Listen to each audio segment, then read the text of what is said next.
Hey man, why you got the hood popped on the Lincoln? Showing off how clean the motor is? Ha ha! Yep. Nope. Parts magnets added again. It's starving for parts.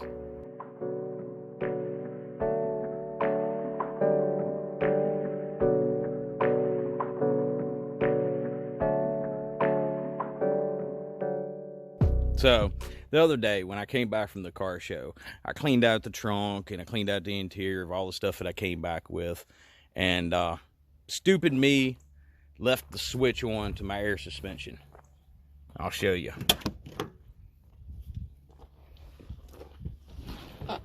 Now this switch right here is my dump valve. Well, every now and then it'll lock. And at that point, it just continues to let all the air out. Not a big issue as long as I remember to turn it off. If I don't remember to turn it off, well, then that means it runs down my battery. So I let the car sit out here for a full day with that switch on. So I come out and I don't even have enough power to pop the deck lid. So luckily I get the car jump started, but in the process of jump starting it, I turn on the key and let the air compressor try to fill up off of the jump box. Bad idea. So I blew the fuse right here after the air compressor turned on and ran for a little bit. And by the way, that's the air compressor. It turned on and ran for a little bit and then cut off. And it took me a full day of trying to figure out what was wrong with it. So after I realized the fuse had blown right here, I replaced it. The air compressor turned on just for 10 seconds and turned back off. Couldn't figure it out. So I took the air compressor out and I just hardwired it right straight to the battery. It ran for like a second and got extremely hot and kind of locked up. So I know the air compressor is bad. Now I know exactly what you're thinking. Oh, that air compressor went bad because you're turning it on and off all the time. Could have been. Or it could have been the fact that it has 205,000 miles on that air compressor. So, I went down to my local junkyard. And he has a silver Lincoln down there, which I think might be an '01. It looks exactly like this car. There's a couple minor differences. But somebody had taken the frame and motor and transmission out of it. Luckily, the air compressor was still sitting there. This Lincoln didn't have a hood on it. So that air compressor's been sitting out in the weather for 2 years, 3 years maybe. With this line open, it had a tube going into it, but with the fact that there's no suspension underneath the car means this was open. It was real chalky and corroded, so I have a feeling that the dryer, that's this black piece, is probably no good on this. I did hook this up and test it and it ran. So what I'm going to do is I'm going to take the dryer off of my other one and replace it with this one. Now, I've never had a dryer set up like this on an air compressor before. The air compressor that I had on my Ranger was an aftermarket one, so you had to add a dryer. With this one, it looks like this screw comes loose, and it probably twists off.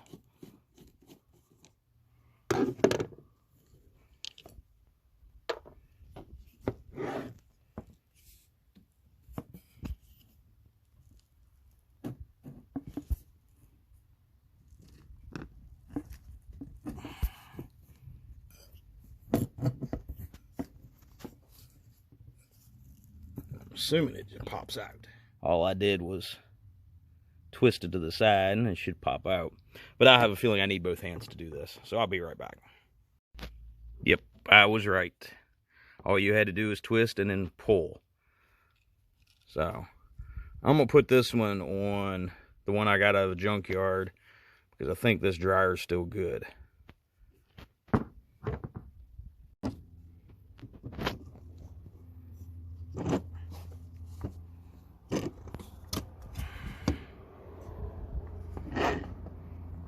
All right, so all I gotta do is reinstall that screw and should be ready to put this bad boy in. Let's see if this thing fires up. See if it'll air up my suspension.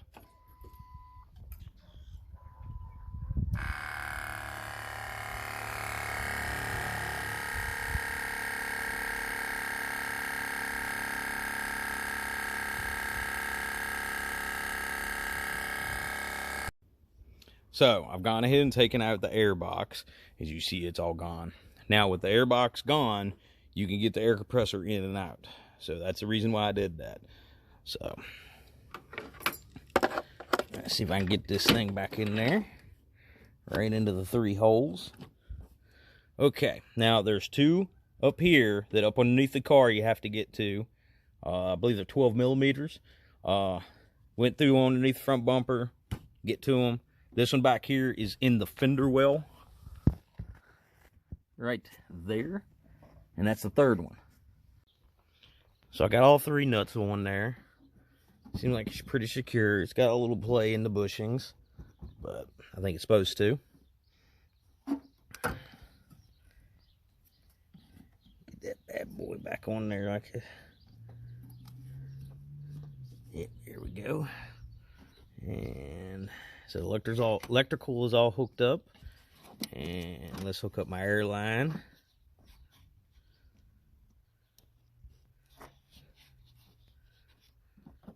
All right, next thing is a little plastic cover that covers this. Plastic cover's in, just need to put the air box back together. Now, if you ever have to do this and you go to put everything back together, make sure your air line to the airbags is not pinched by the air box. So, got everything hooked back together. So now, all is left to do is just to test it and make sure it works fine.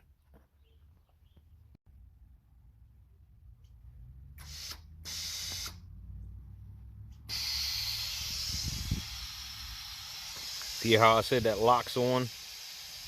I don't think it's supposed to do that.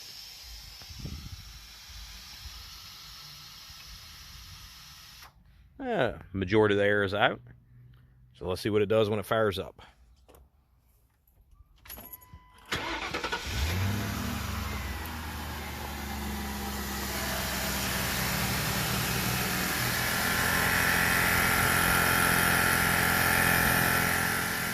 That one's a lot quieter than what it was before. That old one was probably on its last leg. I think this air compressor, from what I read on the sticker in the window, had roughly 94,000 miles on it. Yeah, she's raising up.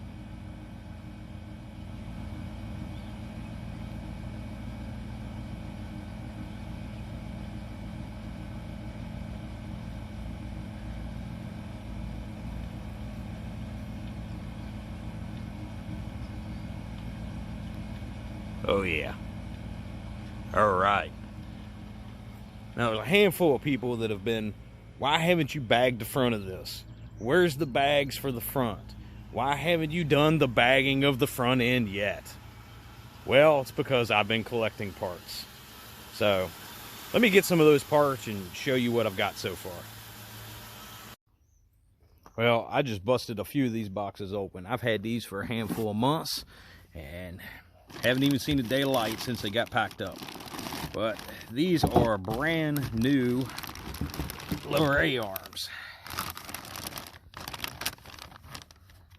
They're factory A-arms, so nothing special about them. But I figured if I have to do some modifications to these, it's a lot easier to do it to a brand new part that's off the vehicle as opposed to one that's on the vehicle and definitely has probably bad bushings. So I got brand new bushings in this, brand new ball joint, which I've already replaced. Oh well. But this might save me a lot of headache later on.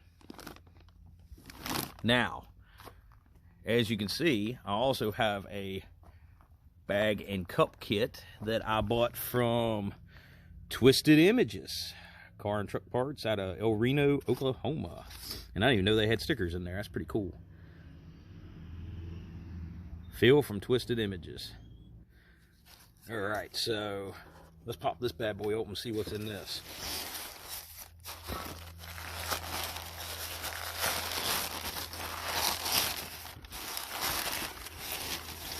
Right. There's a cup. There's 2 big old bolts. Is this my shock relocator? I ordered some shock relocators from the guy too. Oh, I can get them out. There we go. Yep, it's a shock kit.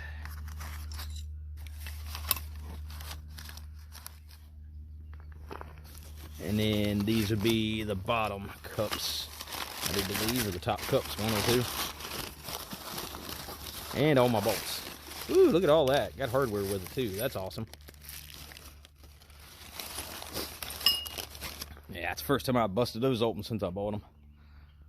Probably should have done that earlier to make sure there was all there, but looks like everything's there.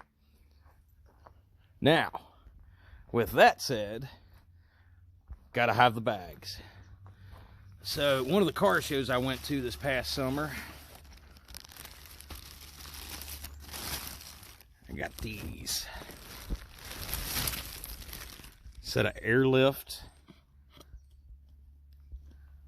I think they're what? 3,800 pound bags, I think that's what they call them. It's a normal size bag.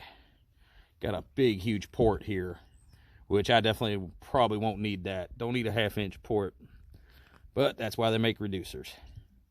And that's one thing I have not gotten. I have not gotten any connections. I haven't gotten any brass fittings, any of that. Airline, nothing. I have gotten, though, at another car show,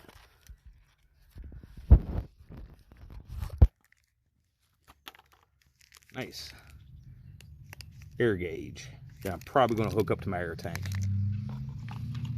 Now, speaking of air tank, that's one thing that I have not gotten. I have not gotten an air compressor, which I might end up robbing those from my Ford Ranger.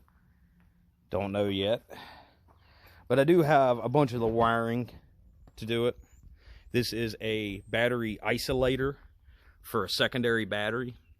My idea is to maybe put a secondary battery in the trunk to run the air compressor and any stereo attachments that I would hook up to it. And what this does is this will send a charge to your normal battery to start and drive the car. Then when that one's full, it clicks over and charges your other battery that's later on. They use a lot of these in limos and so forth. I picked this up at a swap meet, Carlisle swap meet, like a year ago. So it takes time to find all these parts. So I still need an air compressor. I still need an air tank.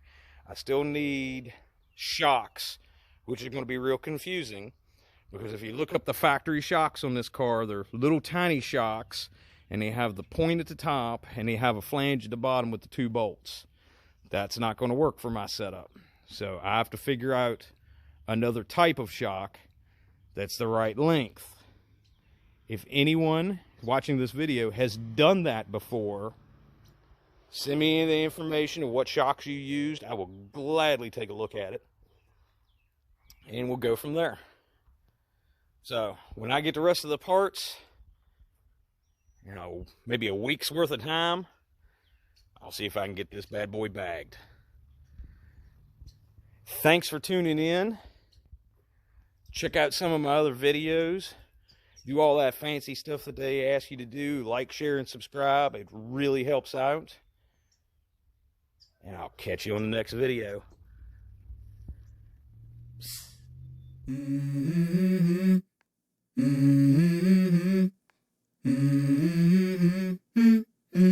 Let's go. I wake up to a little bit of drool on my pillow, feel like it's gonna be a bad day. Yeah, I'm tired of shit, and the coffee ain't hit yet, damn, ain't that great. I don't wanna go to work, cause my boss is a jerk, and I'm not even that paid. I need a change in my life, cause